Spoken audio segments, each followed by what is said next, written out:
I've never been so glad.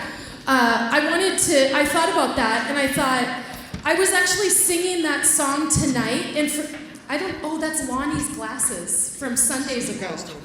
Yeah, it's gonna be really casual and unprofessional tonight, FYI. Want me to leave these? Don't leave them or I'll get distracted. Anyway, I was gonna say something I was hoping to be profound, but maybe it won't now. But I was gonna say, I've never sang that song and probably really, really thought, I've never been so glad for the last 2 years. I've never been so grateful for the shakeup. And I was singing that and I thought, you know what? I am glad, because the people that want to get serious about God, and we're not just talking Christians, people who never followed Jesus before, they're shaken up the last 2 years, and there's people coming to Jesus who never have before, and there's some of you that have been Christians for a long time, you decided to dig in. And so I thought, I really am glad. I am glad that we went through a shakeup.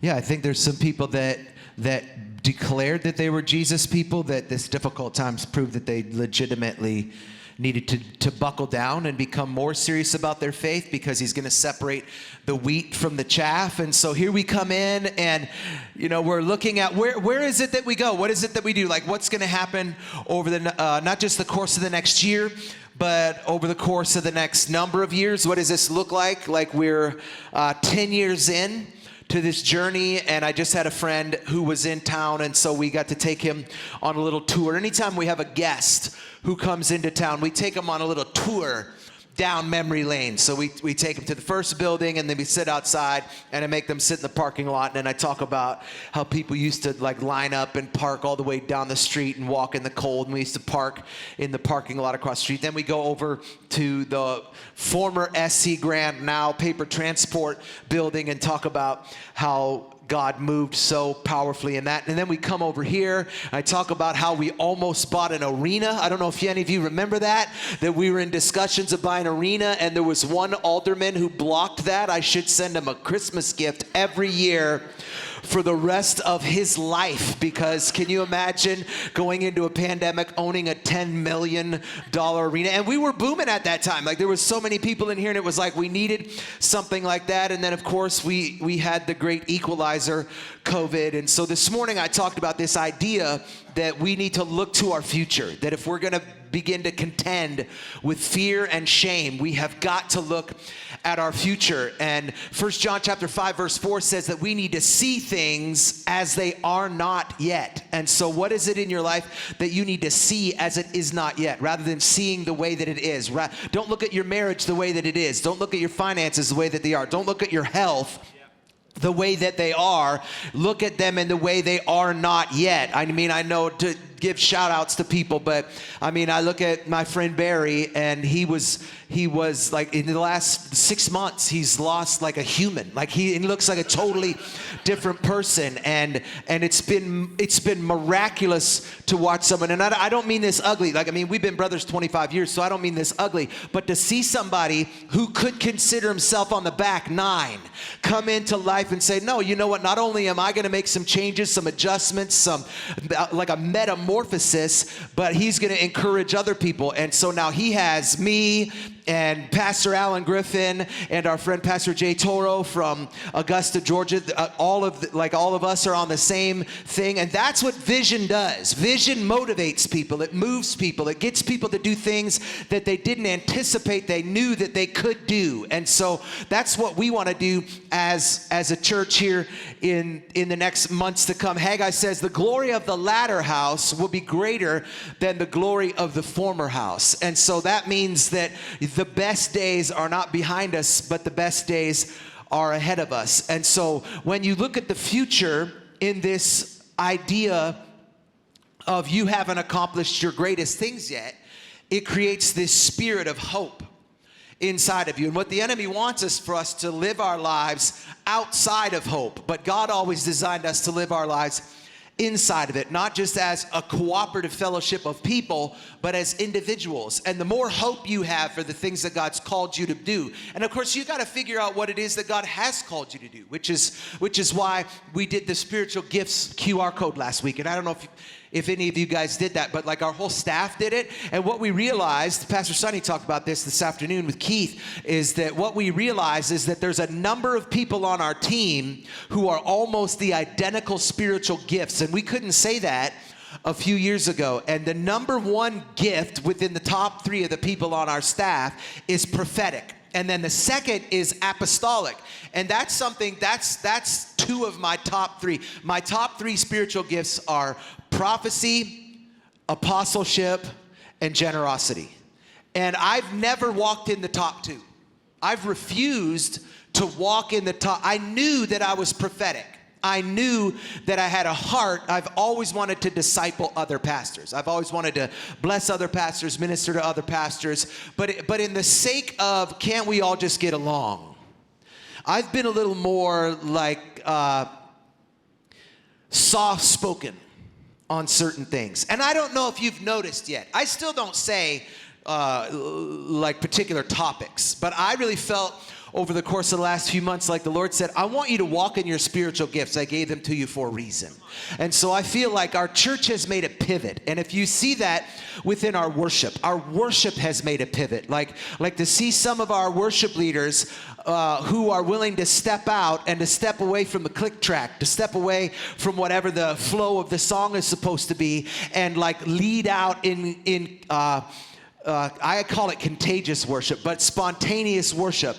And I always spent most of my Christian life being sideways about things like that. I would listen to Bethel worship songs, and the ones where they did like the spontaneous thing, I would delete them from my iPod, because like it was just something about that. And I feel like God has and is taking us into a new season as a church that is more prophetic, that is more spirit-filled, that is more apostolic. And so because of that, we've had to cut some things away. We used to say we do 4 things, but now we say at Lifechurch we do 2 things. We do evangelism and discipleship. We win people to Jesus and help them become more like him. And so that's, I mean, like when we start, and we'll talk more about specifics. Of course, you'll talk more about specifics because you are very detail oriented, where a lot of times I'm just like, yes, what are we gonna do? Yay! What did he say? I don't know. This is awesome, but we're gonna do it. But what is it we're gonna do? I don't know, but it's gonna be great. And so we're really gonna double down on those 2 things, on the evangelism and on the discipleship. And Peter said, if someone asks you about your hope as a believer, always be ready to explain it. But do this in a respectful way. That's evangelism. Keep your conscience clear. Then if people speak against you, they'll be ashamed when they see what a good life you live because you belong to Jesus. And that's discipleship. Yeah, so those 2 verses, which go right next to each other, really summed up the way we do evangelism. You know, I've said this in Growth Track over the years, and then Pastor Barry has been teaching Growth Track, and we have an announcement which we've kind of dripped and let you in on over a few Sundays. But we've always said about evangelism, we're not going to be the picketing church. We're not, and we don't encourage people. Even the message today could have gotten a bunch of people on social media and been like, yeah, you bunch of sinners. Well, that's not the point. It was, do you have the people that you're already in their life, and you'll actually open up the Bible and talk about what it says about that hot topic, which we even had to do and are doing with our own children. Like it starts, evangelism is your circle, and then your circle, and then your circle, but people want to like go, take the hill and win everybody, but they want to do it through shouting and picketing and bombing and, like the craziness of that all. And so it says, but do this in a gentle and respectful way. Like be ready to tell about Jesus, but do it in a gentle and respectful way. So that's evangelism, and that's the Lifechurch way, because it's the Bible way, not because we came up with a new concept. Then discipleship is that keep your conscience clear and help others that are growing on their Jesus journey to know what it looks like to keep your conscience clear. Yeah. It's to live a holy life, which is not sinless, as you said this morning, but set apart. And then when they see that you live a good life, I thought that was pretty strong. Sometimes God's stronger than I would be, but I do love vengeance as the Lord sometimes in people's lives, because he does more than I would have done to get revenge. But he says literally, if people speak against you when you're living a godly life, they will be ashamed when they see your good life. Like, that sounds a lot more exciting to me about let me disciple people and how about you get discipled, when you can be like, look, I want to be set apart and I want my life to look like that, where people would be ashamed to talk about me and my Jesus journey. And so that's what discipleship, and that's walking along. We talked about it this week. Barry discipled us, and it was never in a class. It was never a 12-step process. It was Sean would call him up, Barry would come to town. Over the years, Barry discipled us. So of course we're like, Barry, you should do discipleship at Lifechurch. And yes, it requires that we do have structure, and we'll have classes, courses, seminars. Becky discipled couples a couple weekends ago that are getting married or newlywed. That's discipleship through a seminar. Yes, there's that, but there's also you guys who you stand with in the lobby, you're discipling. And so discipleship and evangelism, they're the two things we do. So we're going to be doing a huge discipleship rebrand, and this is where we're going to start to get into all these announcements. Rather than calling it Growth Track, because Growth Track used to be 2 classes, we've taken it to 1, and Growth Track really doesn't sound like, what does that mean? Because Growth Track, where we got it from 10 years ago, they do 4 classes. So if someone moves to town and they went to a church and they did 4 Growth Track classes at their old church, then doing 1 Growth Track with us, it wasn't relating to us and to our people. So we're calling it Discover Us. Because it's simply what it is, right? We stand up here and say, we'd love you to get connected. We do Discover Us. It's 1 class, the first and third Sunday of every month. I'm going to be teaching it June and July, and we're going to be launching Discover Us. And then you'll see in our graphic, it's also Discover You, Discover Jesus, because it's a discipleship track. Just find out if we're a good fit to help you be discipled. So Discover Us. Discover us and how to plug in, connect. We're not the answer, but we'll help you. We'll always point you to Jesus, and we'll help you find your spiritual gift. Discover you, discover Jesus, the discipleship track. The reason I will be doing Discover Us the next 2 months is because Pastor Barry's mom has not been doing well for a while. She's in Knoxville, Tennessee. And so we went to Pastor Barry and said, you need to take some time. The summer is slower in terms of, people, even today. It's like, it's sunny out. And so there's always been less in the old Growth Track in the summer, always. We said, this is a good time. You need to go. You need to be with your mom, be with your sister in Texas, be with your boys in California. It's like they're everywhere except here with Pastor Barry. So we're going to have him go be with his mom. She, like I said, isn't doing well. And then we're going to do this huge launch when he gets back. So in the fall, we really can come forward, not just with Discover Us, but Discover You, Discover Jesus, which is where our life groups, classes, seminars are going to fall under that discipleship track. So when you go to our website, it's very clear. These are the things we do on Sunday, Wednesday, Thursday, evangelism, bring people in, bring your friends, and these are the events. But then here's the discipleship track, and that's the Discover track. And so we'll really launch that in the fall. And so we even this Tuesday, and we have a screen for this, Pastor Barry, before he heads out the beginning of June for a while, he's going to teach with a couple other people this discipleship culture seminar. And it's this Tuesday. And some people, like your spirit leaps when you hear the word discipleship or you think about making people disciples, teaching them, training them. This would be a great one for you to come to. Some people, they leap when they think about the people they work with in evangelism. How am I going to get them to eventually join me at church or talk about Jesus? And so, if you leap with that excitement, I would recommend 90-minute seminar on this Tuesday. So I want to have all of our staff, we have time. Let's have you, we're going to have everybody talk. We didn't have time for that because we have another page to go through. But staff, come up on stage, and then Becky. What? I thought you said something. Oh, I thought you said no. Okay, staff, come up here. We just don't want to assume that all of you know who everybody is. Abby, are you able to lead the baby? And so as you come up here, Megan is, and we don't have slides for everybody, but you've seen Megan many, many times. This feels like baby dedication without babies. It does. Nobody poop on the stage. Nobody poop on the stage. We had a pooper on the stage one baby dedication. That we had to explain that. Okay, so step forward as we call your name. Okay, Pastor Barry, who we've been talking about, Tuesday seminar. Justin, who's going to talk in a moment about young adults. Step forward. Yes, it's like prom king. Justin for young adults, and videos, and he helps Pastor Dallas and Pastor Keith. All right, Nick, he is with us for facility. We're his side job, but he gives us a lot of priority. He made that Exchange Lounge. He made that happen big time. He was a huge part of that. Okay, and then we have Sydney, who's also, she brought us young adults ministry. It was her vision. And then we hired her, and she does our marketing and administration here. Stephanie, you see her many Sundays. Yes, there it is. And that's her personality. She obviously works with us in worship, and she's also, we never tell people we don't always say who works in finances, because then if you have an issue with your check, you know how to find her. So right now, she's the one in our finance office. Shelby, the worship pastor here. Woo-hoo. I said Megan, communications and marketing, and events. Becky, who I'm gonna talk about you in a minute. You guys step back, because you stay back there. Okay.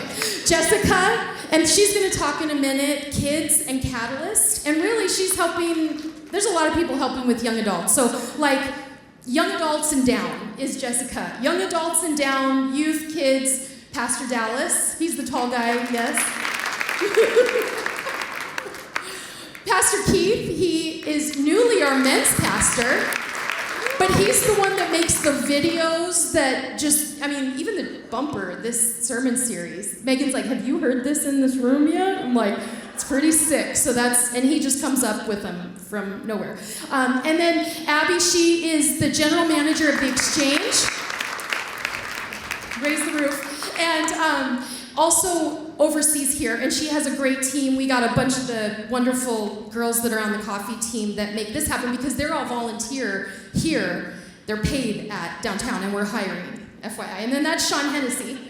Okay, thank you guys. Everybody but Becky can go. And Becky, you know what? I'll just have you, he's gonna give that. I want you to talk about these things. She didn't know this, I was going to say it. Summer edition, the expansion, and the expansion downtown. Yeah, so this summer we're having kind of a Journey to Wholeness Light. Journey to Wholeness is typically a 12-week group session that we host here throughout the year. But this summer we're having a 6-week session to give you an opportunity, if you haven't been able to plug into a 12-week group, or you're not sure if it's really a good fit. The 6-week version is going to be a light version. We'll have some of the topics of Journey to Wholeness in a really casual atmosphere, just peer-to-peer group discussions, a place to get together and be encouraged. So if you have taken Journey to Wholeness and you're like, I need a refresher, this is your opportunity to do that. If you've not taken it and you're not sure if it's a good fit, this would also be a good opportunity to do that. We'll be hosting that at the Exchange Coffee House, so kind of nice light. We'll get all the windows in, or the light in from the windows. And then we also have a new section here in the church. Actually, I came and this was all the staff, so thank you, staff, that they kind of said, hey, we need a spot here for our Journey to Wholeness intensives. Intensives happen over 2 days, and it's really 12-week course in 2 days. If you're the kind of person who likes to get it done and you don't have time to commit, or you have a schedule that doesn't allow you to commit to 12 weeks. A lot of our business owners like doing that. They like bringing in their teams to go through an intensive in which we go over one-on-one in more detail over your stories. And so we have a whole new Journey to Wholeness wing, which is at the front of the church. We invite you to go up the stairs when you walk in the front doors, and you'll see all of the information up there where we're hosting our intensives as well as our weekly classes that happen. We have men and women groups. We have couple groups, newlywed couple groups, and now we are also branching into specific groups. For instance, we have a singles group that is actually starting in the fall as well, to just address very specific topics that we want to discuss. And then we're also branching out into the community. And so we have a location, we have an office over at the Exchange on Main Street so that we can reach our community as well during the week. And that's where we've been hosting one-on-one sessions, coaching sessions, counseling sessions, plugging into individuals. The pandemic in 2021 has basically challenged us all. All of us found that there were things in us that kind of came up that we needed to work on and work through. And also our healthcare and mental health professionals have been overworked, and really their schedules have been filled to the tilt. And so we wanted to do our part and help with the programming that we have and the education we have. And so we also have an office down at the Exchange where we're meeting and working with other providers, partnering with the community, partnering with committees here in town, working on the mental health of our community because we want to be whole and healthy here as well. So that's Journey to Wholeness. So good. So Becky's going to stay up here because we also have expanded, meaning Becky, we have sent her to different areas, and we're going to put that up here. 3 cities in Texas. Let's talk about those. Well, it was, remind me, Austin, Dallas, and now Fort San Worth. Antonio is another one that we're working with Right. people in. 3 cities in Washington: Tacoma, Seattle, and Issaquah. Yes. And then we have Phoenix and Scottsdale. We are doing a retreat. We'll have a retreat center that we can have people come there. A lot of times people are afraid of certain regions. I don't think Green Bay people want to go to Arizona. They think it's too hot. But then Southern people are like, I don't want to go to Green Bay. It's like it's June. It's not.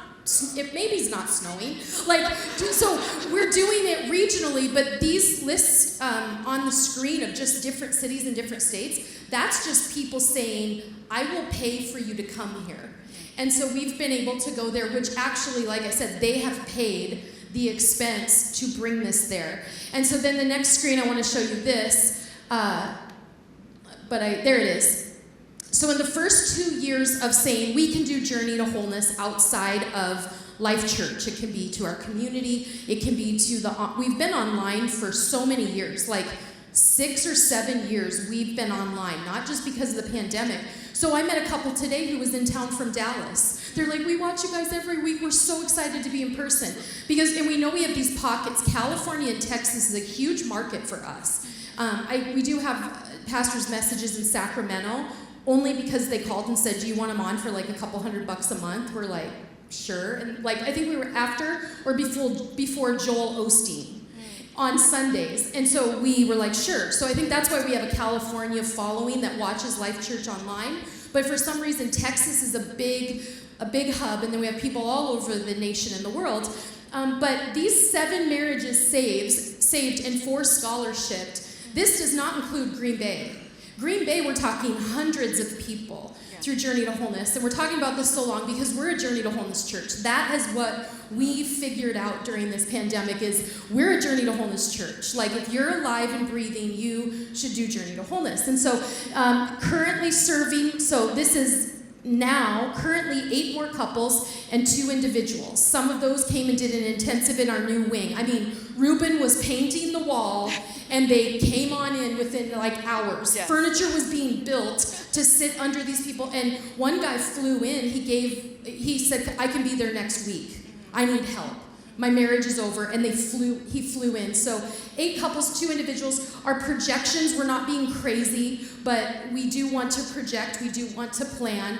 Our projections are 7 more couples beyond the first 2 columns, 4 singles, and then 24 to 2025, we know we can serve 10 couples and 7 singles. And go ahead. Yeah, and I just want to point out, I know what we're talking about here is when there's like life's tragedies, when there's something urgent that you're trying to address and you're like, we need some help right now. That's what Journey to Wholeness is for, but also it's for those life transitions. So before you're in a moment where you're being pressed or stressed, that really Journey to Wholeness provides you the practical tools and biblical truths so that you can traverse or walk through that confidently and successfully. And so don't be intimidated by it. Don't be limited by the dates that you see. Most most of our intensives that we've had, they saw the dates and they're like, none of that works for me. And we said, great, let us work with you so that we can make something work. So if there's some question you have, some interest you have, I would be happy to talk to you about it, because really what we're just trying to do is to build all of you up so that you can impact the community as well, so that we can all be whole and healthy together. Well, and it's affordable to you guys here. But what happens is these people that are represented on the screens, that we're not saying their names, they're at a point where there isn't an amount of money they wouldn't pay. So now they're at a point, they're like $8,000 for all your expenses. Got it.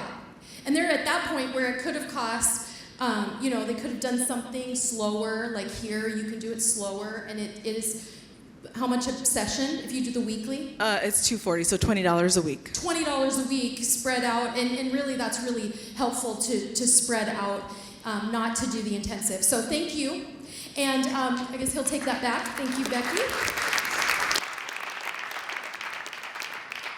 And just to interject, I mean, Journey to Wholeness, I know that that's internal language. A lot of you know what that is. But I mean, really, in this culture where mental health is so huge, where almost every professional sports team now is bringing on team psychologists, because mental health is a big thing. We've ignored that for a long time. And I think the pandemic actually did highlight some of that. Some of the side effects of COVID were mental health issues. And so, I mean, for us, I think, particularly in the church, for a long time, the church ignored mental health. The church was just like, well, let's just pray through it. And you should obviously pray for people, and you should lay hands on people and pray for deliverance. But at the same time, God gave science for a reason.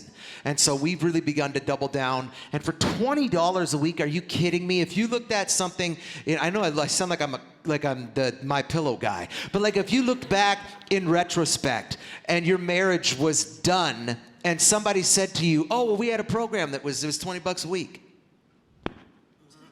you'd want to slap that dude in the ear and bust his cartilage. It's ridiculous. And we only do that. Here's why we do it. You say, well, we pay our tithes. Because here's the thing. People won't buy in if they don't buy in.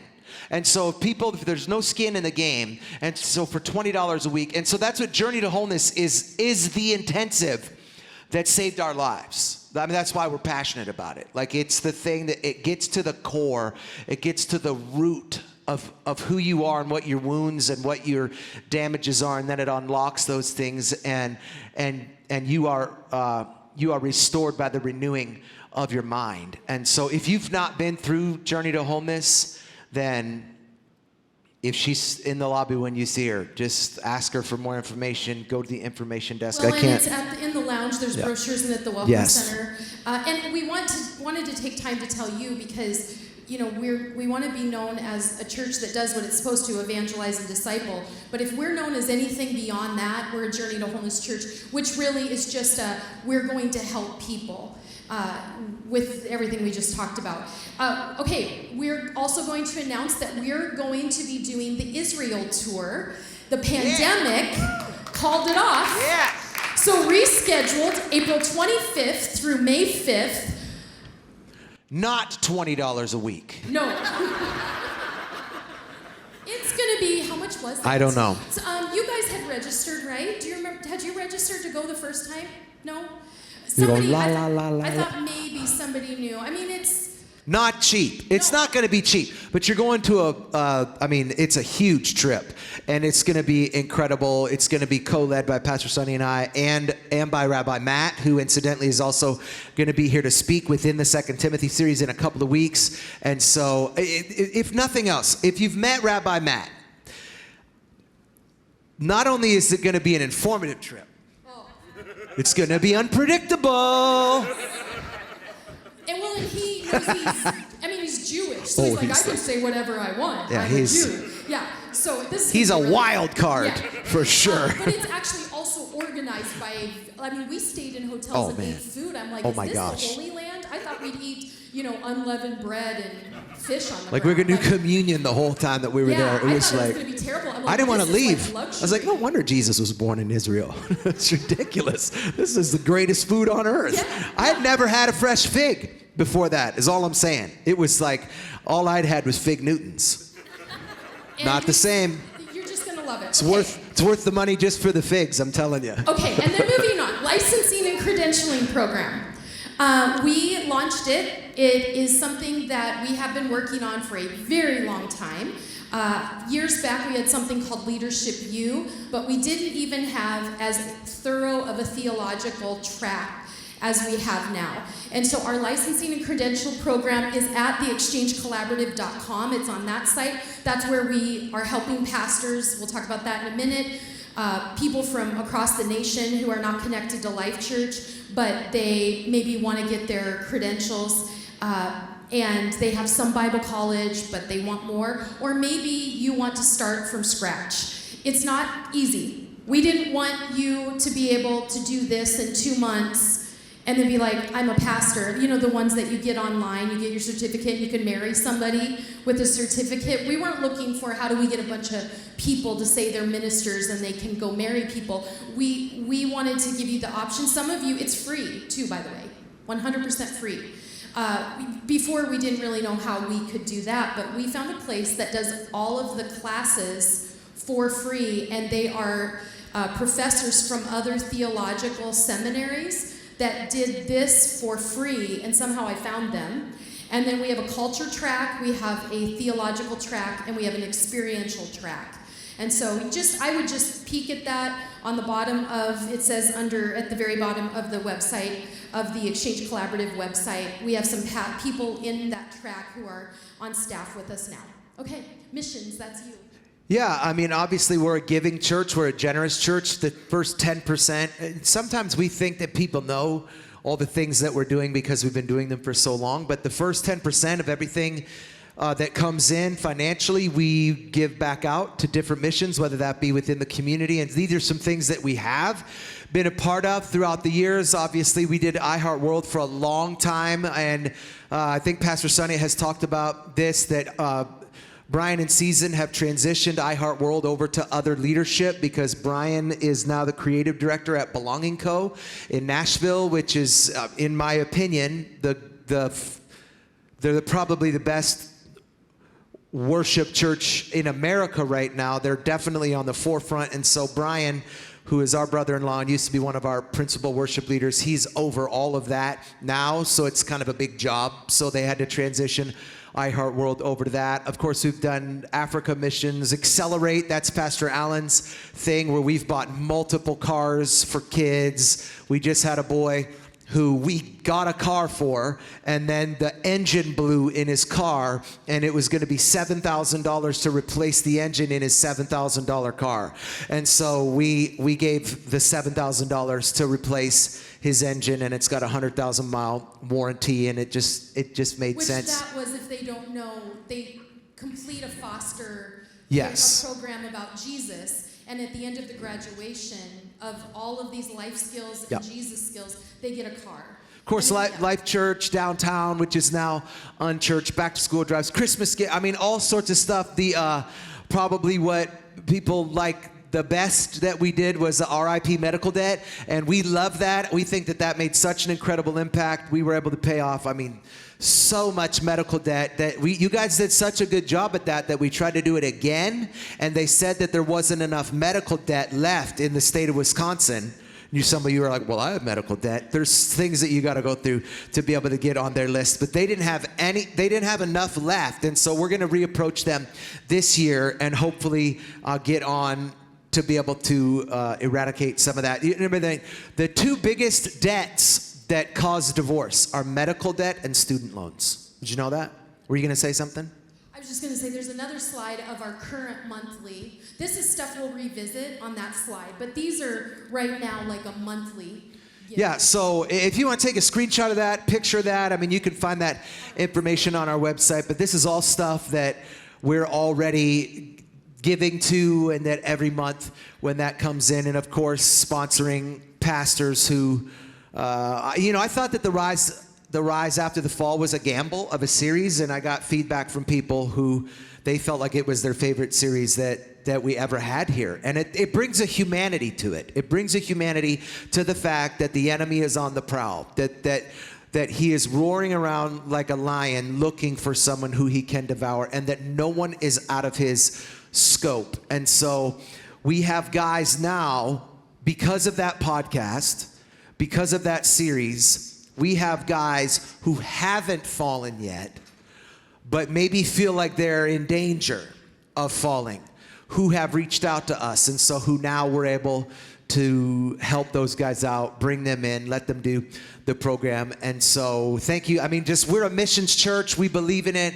We invest in it. We got all sorts of new stuff. I think the next slide, does this say our church launches? Okay, so we're getting some of you up to speed because we have a lot of new people. 2016, we purchased what was called Heartland Church out in Swamico. That was 2016. We made it briefly our North Campus. We also were moving into this at the exact same time. It was going okay, but then we were approached by a church called Jacob's Well. We had already renovated the building and done all the work, and they're like, we really want it. And we're like, we really want Dallas and Shelby back at the main campus. Let's sell it. So we sold it to Jacob's Well. We did sell it because we had renovated it. We had put money into it. And they were happy as can be. And they had this newly renovated church. And so we feel like, no, we didn't plant them, but it was a win-win for both. 2018, we helped open Open Arms Church in Dublin, Ireland. 2019, Lifechurch downtown, as well as in 2019, before the pandemic, Fox Valley had a site at the Outer Edge in Appleton, and then we had Monday Night Live on the screen in Howard Swamico at Narrow Bridge. The pandemic hit. It was about 7 months into launching those. Outer Edge was approached and said, will you sell the building? It was kind of like what we experienced for Jacob's Well. We said, we're in a pandemic. Yeah, we can't even meet right now. They sold the building, let us out of our lease. Obviously, even restaurants were closed down. We quit doing Monday Night Live at Howard Swamico. We've got some of our wonderful people that have helped us down there for that. But then in the pandemic, we created pockets. And so Fox Valley people still get together in their pockets, and they also drive up here. And then in 2021, Unchurch went from being Lifechurch downtown. We're like, Scott, you guys got this. And they were moving buildings. We're like, you guys can be your own church. And, we really saw it as such a win to launch them. Like, we don't control or anything but support Open Arms Dublin. We're like, do that. Be all you want to be. We had helped pay the bills for them and get them up and going at Gather, and now they're in a free building, a beautiful building. We're like, you don't need our support at the same level or our input, just do your thing, and they did. And so 2021 Unchurch began, and then we're in the process right now of relaunching in Augusta, Georgia. There will be a church. Jay and Corey have been in church with us on a Sunday, and we had them stand, and they're changing their name to Lifechurch Augusta. And they just told us. I mean, Barry's in contact more than Sean and I. We're in contact some, but they're already doing. They did our worship for months on the screen. They redid their building to look like our building. They got the exact chairs. They got the exact paint from you. Asked what that was. It's been a total redo. It's been incredible. Yeah. So they're going to be Lifechurch Augusta. And then both in Scottsdale, Arizona and Toronto, Ontario, there are people that are there on the ground. In Toronto, there's a church that asked us a year ago to basically take them over. And we said, we're in a pandemic, we're not sure we want to take you over, and we can't get over the border. And so that was a we'll hold, we'll wait. We call that a holy hold. It's not procrastinating. It's like, this doesn't. But now you're going to be there in a few weekends. I am. Yeah, this summer. End of June, and then they've asked me to do Friday night services basically every week. Because then he can still be here on Sunday. Going forward. Yes. so we'll see. There might be we don't need them to change their name to Lifechurch. No. But what they want to do is they want to do church this way because they see it's life-giving and it attracts people in. And so those are in process. Lastly, on this kind of thing is we have a marketplace mission, and that's the Exchange. And I wanted to read this to you because this is on our website. But the Exchange Coffee, Mercantile, and Eatery is a wholly owned and operated subsidiary of Lifechurch Green Bay, Inc.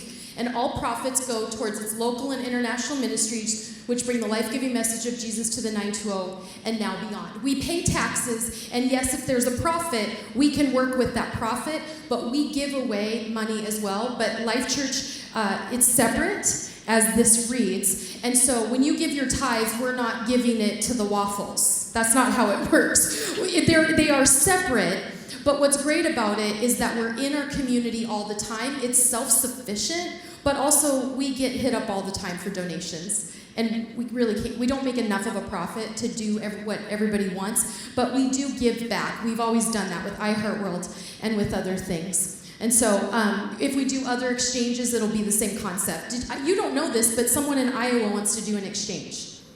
So we'll see. That was just in. That was last week. But okay, intro to Sydney. And I mean, this is how it happens. Like, oh, by the way, that there's a new church wants to be a life church. Okay, this is Sydney and Justin, who you saw. They're going to come up and give a quick report on, what time do we have? Okay, cool. Are going to give a quick report on young adults because it happened this Thursday, first time in the history of Lifechurch we've ever had. 10 years, almost 10 years, Sean and I have been here. We've never had a young adults ministry, and so we want a little report. Okay, yeah, so we had about like 40 kids for our first night, which is super good. That's like way more than we were expecting. I guess we didn't really know what we were expecting. We were just kind of hoping that people would come and be with us. And so, yeah, we watched a message, and it was called You're Good, But Not Good Enough. And that was super good, and I think it hit home for a lot of people because it was about how people think that their sin, like, why do you think that your sin is bigger than what Jesus did on the cross for you? And I know there were some people who thought that that was something that they needed to hear. So that was one of my favorite parts, is that the message did hit home for people. So that's kind of the goal of what we're doing. Yeah, I mean, there's like so many great things just to say about it. Man, just the amount of like leaders that we have. Like, we have a whole entire worship team that plans everything out, which takes a lot of load off of us so we can focus on other things. And just the worship was good, the message was good, the food was good. It was just such a great night. Yeah, so if anybody wants to come out or knows of anyone, just let them know. It's for anyone who is 18 or even like high school to 29, like 30, to come. We'll have worship, food, a message, and yeah, we just want everyone to come. It's Thursday nights at 7 o'clock, and then it'll be continuous now on. So, yes, yeah. And we do need more men, so more men. Well, and there's us older people that are trying to, pair all of these Christian kids up. We're like, you love Jesus, that's really rare. Let's have you get married. And so, yes, Justin's like, seriously, I need some help here. We have about 5 lined up. I think it's interesting.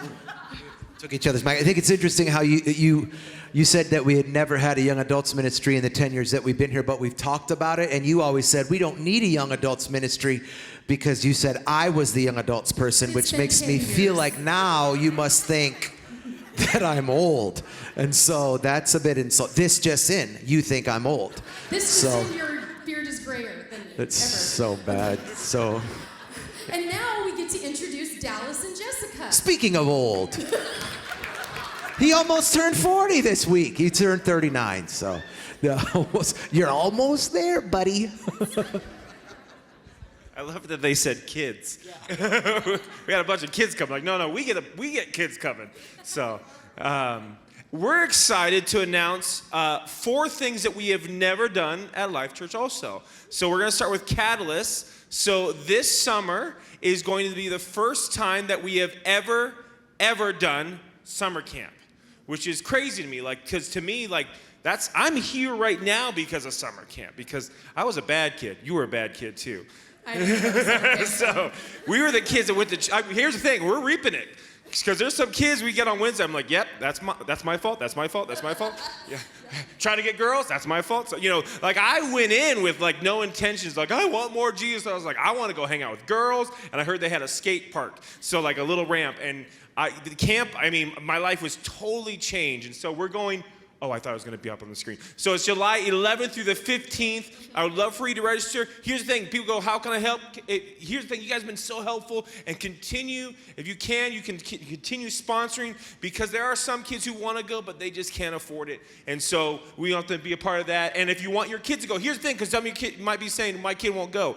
My mom had to twist my arm, and I'm here today. So you can go to that website. The group hold, what that group hold is when you're like, what? Because there's a couple dates. When you go, if you put that code in, it goes, yup, you're Lifechurch Green Bay, boom, boom, boom, boom, and you're all set up. So that's camp. What else is happening for Callis? So this is the first summer that we're going to do Catalyst straight through the summer. Straight through. Yeah. We're talking about when we were going to break for the summer, and we just have so much momentum right now that we don't want to take 3 months off and start over building relationship and getting them back into the swing of things. They just so much momentum. They're learning how to worship. They're learning how to sit through a 10-minute message. Yes. Here's what I love is there's some Wednesdays that I go, I don't know how to go, and Tim always reminds me, it was way better than it was 2 years ago. So we're like, okay, cool. So that's great. So yeah, so we're excited to go into the summer, and then. So we are doing Teen Alpha this summer. So each week we will be diving into one specific questions, like how do I read my Bible? How do I pray? Why do bad things happen? And each week we're going to listen to a 20-minute video on that. I'm a little nervous about the 20 minutes, but we're going to do our best. And then we'll have a 20-minute discussion where they get to talk to people, their grade, about how that applies to them and what they think about it. Yeah. And then on the kids' side, we're going to be doing two things that we've never done, which I'll let you start and I'll go on for them. Yeah, so we are doing VBS for the first time this summer, which is like a kids camp. We are not taking them overnight though. No. We may drop them off from 9 to noon. Yep. And we are going August 1st through 5th from 9 to noon. Our theme is make waves and teaching kids even as young as kindergarten through 5th grade how they can make a difference in the world around them. Yes. And so if you want to be a part of that, you can either email me, Dallas at LifechurchGB, or Jessica at lifechurchgb.com. And we'd love for your help during that week. I think it's going to be very impactful and great. And another thing we're going to do, which when I became the kids pastor, I did go to Sean and Sunny's house. I was like, okay, here's the thing. If I'm going to be the kids pastor, I feel like if I don't make a big deal about special needs kids, I'm a hypocrite. Because I have a son with special needs. I have a son with Down syndrome. And so, like, for the longest time, and we've been doing some great strides with special needs. Chris Perry, who helps us, has helped us a ton on just buddy training, which is great, and we're going to continue to do that again. But like for the longest time, I wanted a room. I wanted a kids plus room. And so we are going to be very soon, I don't have a date yet, but we are going to be creating a sensory room for special needs kids here. And I don't know if churches do that, but I've always wanted to do that. So I've actually talked with people at Sybil Hop. They ran through, I had like a piece of like white paper and I just wrote everything they told me to do, like do this, do this, do this, do this, do this. I was like, okay. And so we have to dissect that, but we're in the process. Here's why I bring that up is you go, how can I help? The thing about this room is it's going to be a room where kids can come in and kids can go back into kids church. Because here's the thing, we don't want this like special needs kids just stay in there. We want them to be a part of kids and kids junior. We want that, but we know that sometimes just overstimulation happens. Like I see it, some of you guys have seen it in the lobby. You're like, hey, there's Logan. He's overstimulated. He needs to get out. And so like I'm literally creating this room for my son. He'll probably be the first one. He'll cut the ribbon. He'll go in. He'll be the first one, testing everything out. But I would love your guys' help with that. And so again, Dallas at Lifechurch GB, if you have a heart for special needs, and if you're like, always want to do this, I was always hoping a church would do that, email me. I would love to have your help with that, and we'll give you more information as it comes. Good job.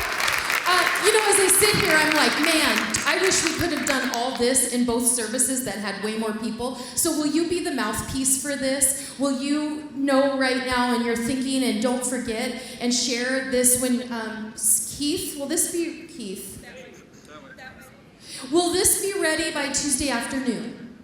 Tomorrow afternoon. Whoa.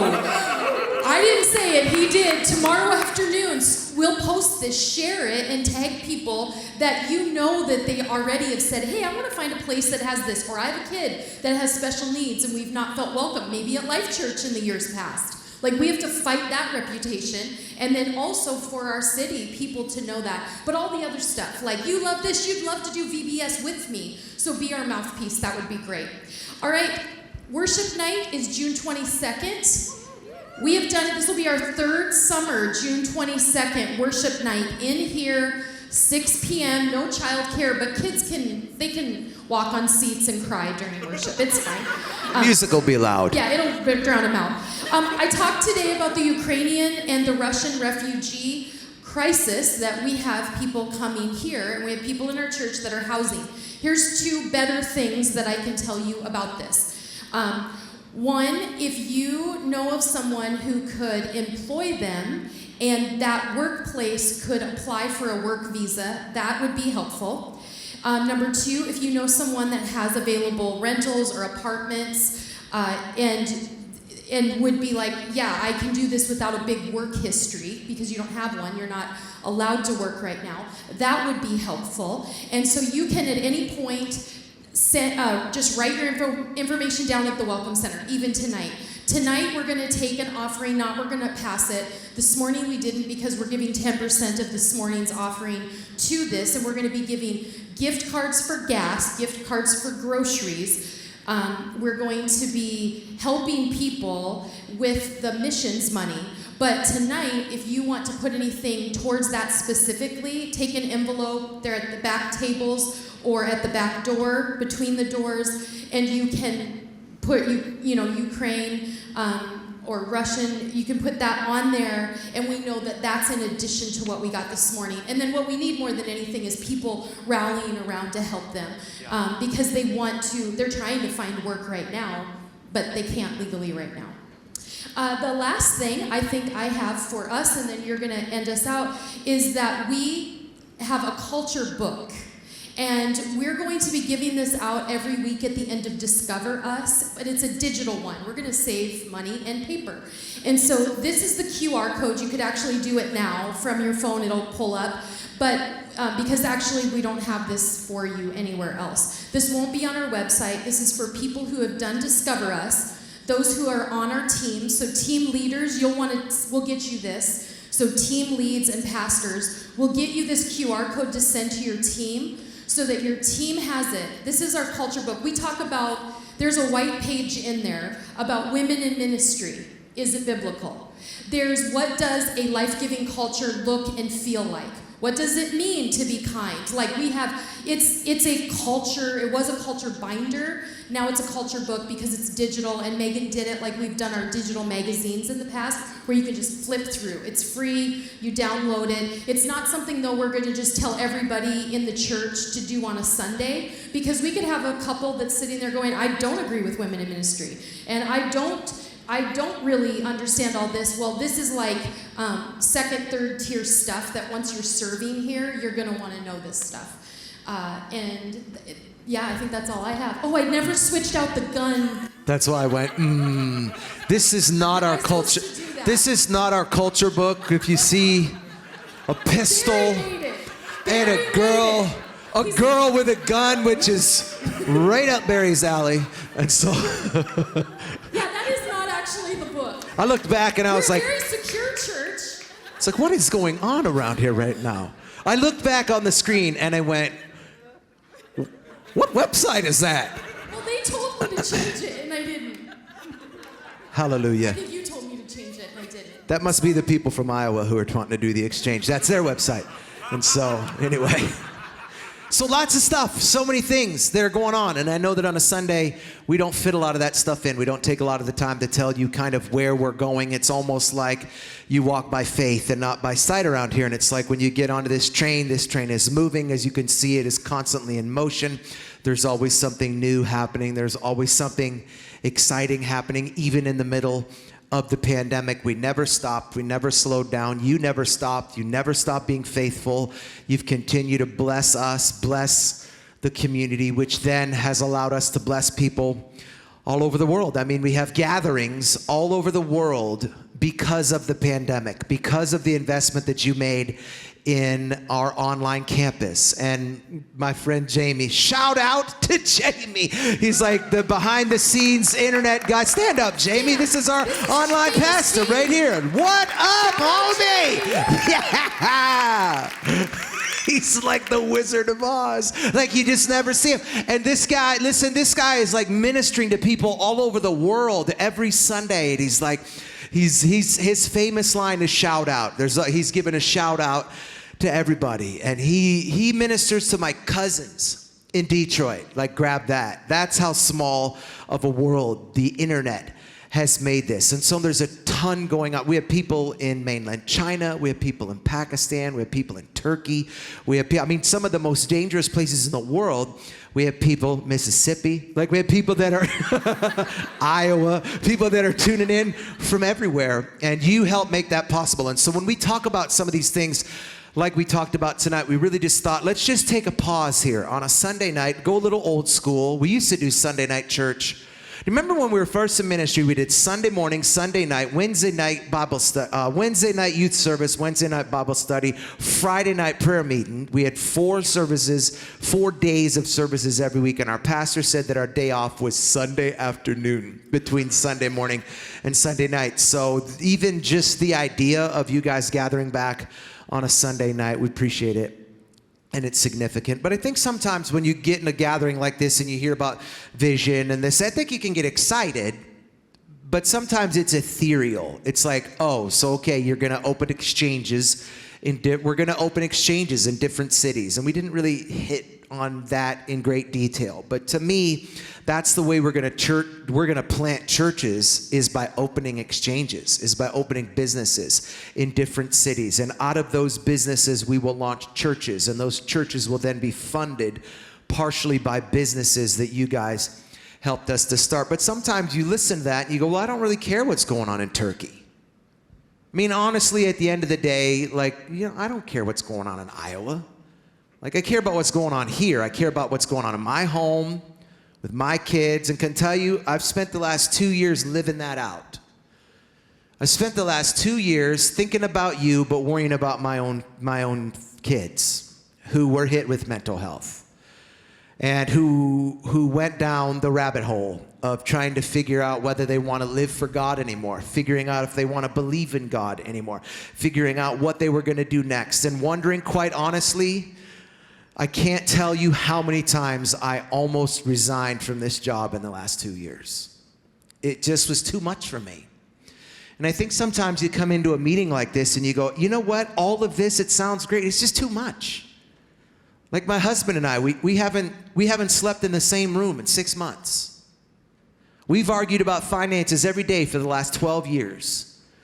We don't know how we're going to pay our mortgage next month. Our lawnmower is broken down, and we don't have $156 to go to Home Depot and buy a new lawnmower. We don't even know how we're going to put gas in our car. It's like $5 a gallon. So you hear about things like all these big things that it is that we're planning and that we're doing. And I think that you're grateful to be part of that, and I'm grateful that you are a part of that. But at the same time, I want you to know that we're not just thinking about opening exchanges in different cities and having sites in different countries. We're also thinking about you and thinking about how your relationships can be restored and how you can love Jesus more and how you can live life to the fullest. Jesus said, I have come that you may have life and life to the fullest. And part of that is why we have become a big Journey to Wholeness church.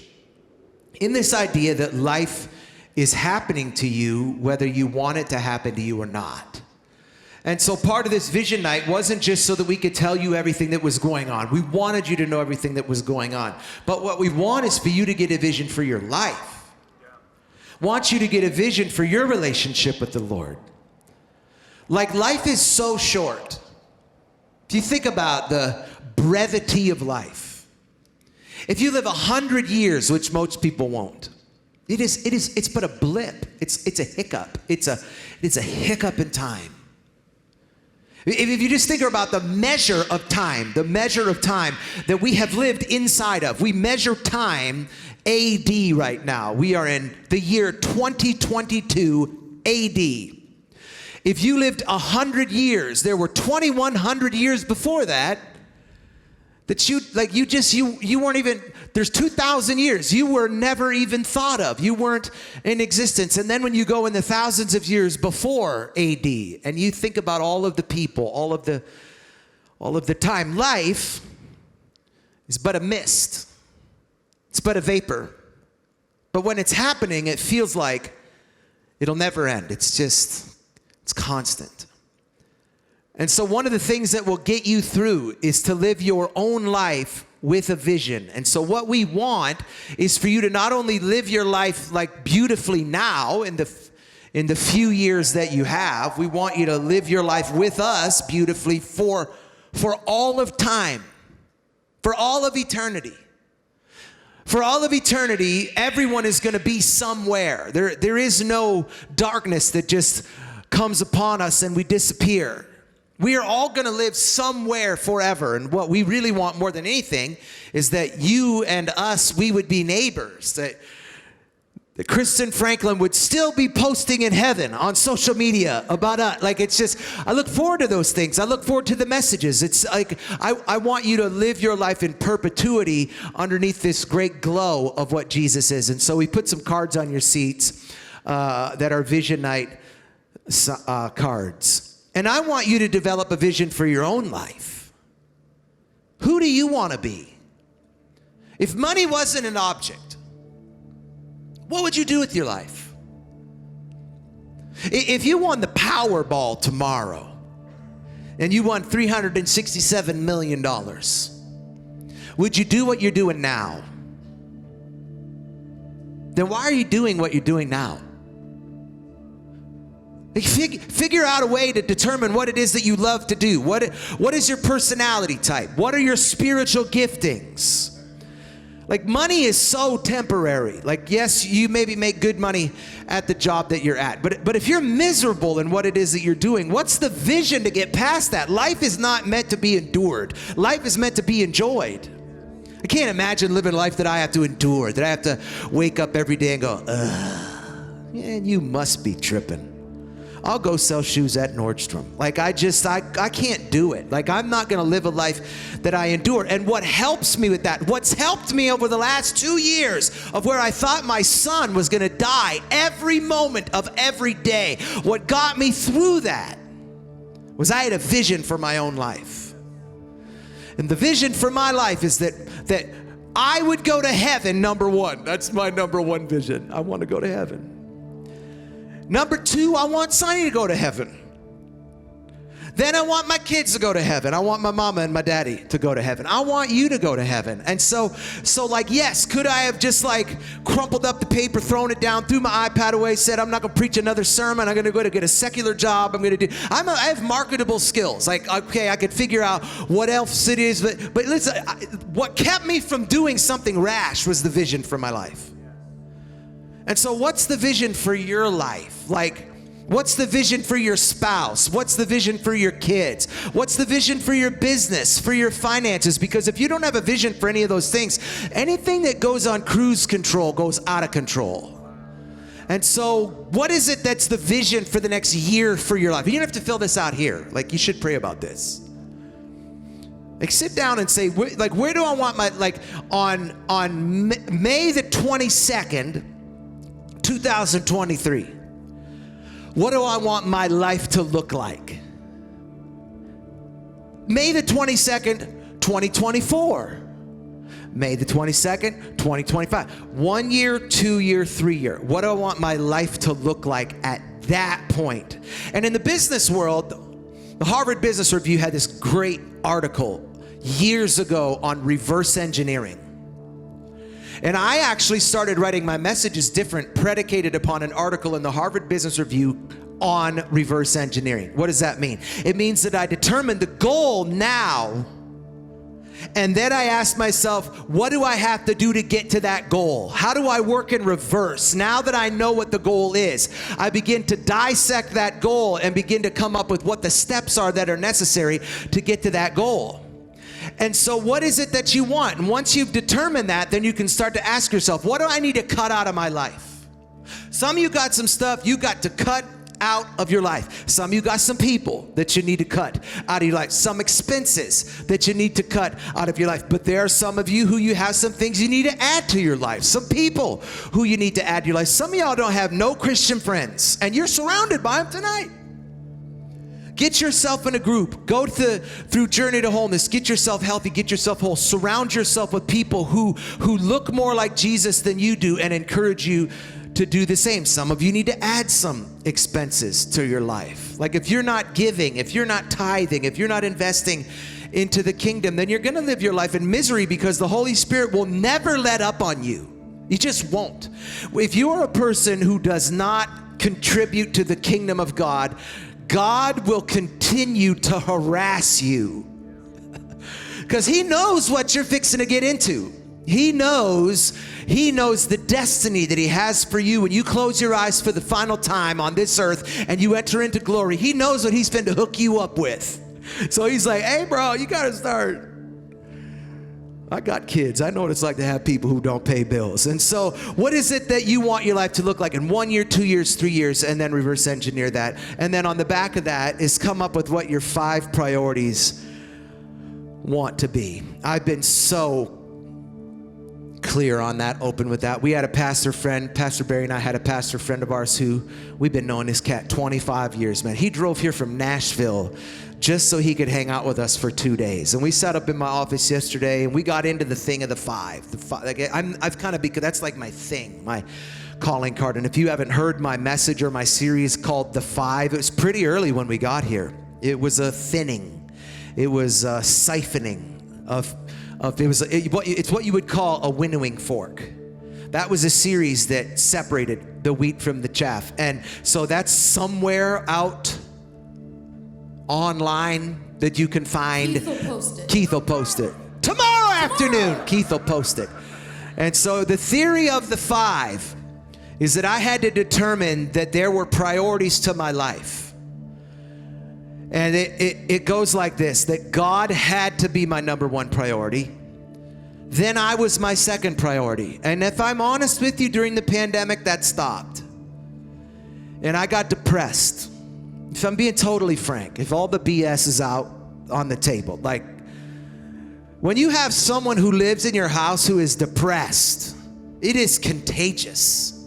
I had a deeper contagion in my house than COVID. I had depression in my house that made me live my life every day in a spirit of fear. And in the midst of that, my priorities got off whack. And it was subtle. This is my priorities. God, me, Sonny, my kids, my parents, her parents. That's the priorities. And then there's priorities after that. And the premise of the series was to let people know that the church isn't in my top 5 priorities. It is a priority to me, but it's not in my top 5 because at the end of the day, I could quit or be fired at any moment, but I still have to have a relationship with God, myself, you, my kids, and my family. But during the pandemic, what happened is I got unhealthy and I stopped focusing on me, and my kids went from point 4 to point number 1 at times, to be completely frank. And in the midst of that, the Holy Spirit had to like wrestle with me and put my hip out of socket and say, Playboy, you better get your life right, or this whole thing is going to blow up. And so this is a time. We are post-pandemic. Can we just talk about it? I ain't scared of no monkeypox. I ain't scared of no COVID. I ain't wearing a mask again. I fly a lot. Listen, Jack, when they announced, you think I'm playing? I was on the plane. I was on the Wi-Fi. I got a tweet from the CDC that said masks are no longer mandatory. I took the mask off my face and threw it in the aisle. And the lady who is a flight attendant looked at me. She said, sir, you're going to have to. I said, take your mask off. You know, I was like, I ain't scared of no COVID. I'm not scared of monkeypox. I had chicken pox, so I ain't worried about the monkeypox. You said I'm going to get it? If you had chicken pox, you're going to get monkeypox. The devil is a liar. I'm not getting no monkeypox. I've eaten monkey brain and I didn't get monkey pox. I did in China. I ate it. So my point is, I'm not going to live my life in fear or in shame, and you can't either. We're in a new world. We're in a new time. It's time we stop living with the dredge of the last 2 years and just say, nah, bro. It's like when summer comes. In Wisconsin, we're in a spiritual summer. You better stop.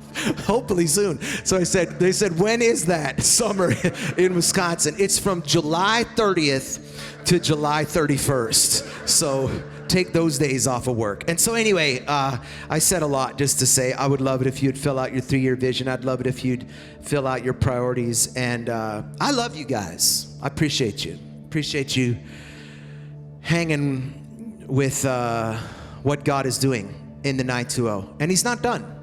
I'm excited. I'm excited about what it is he's done. I'm excited about what it is he's doing, but I'm even more excited about what it is he's going to do here in the 920. And I'm really excited about what we're all going to be a part of, about what he does in the beyond. And I want to say, I think the staff we had up on stage, when we did our spiritual gifts, as you talked about, I think, we talked about that with somebody. Yes, you did. That we're poised right now with the staff, with many of you are key volunteers and leaders. We're poised to, I believe, God to use the spiritual gifts and talents in this city and beyond in other cities, because they're flying places. Keith's been different places multiple times, multiple staff have, to do more than we've ever done before, and that is what we're looking at, and we feel like we can lean on them like we've never been able to lean before. And so I would love if you, I know many of you didn't write yet, but will you stand and can we pray for you before you leave? And can you hold this?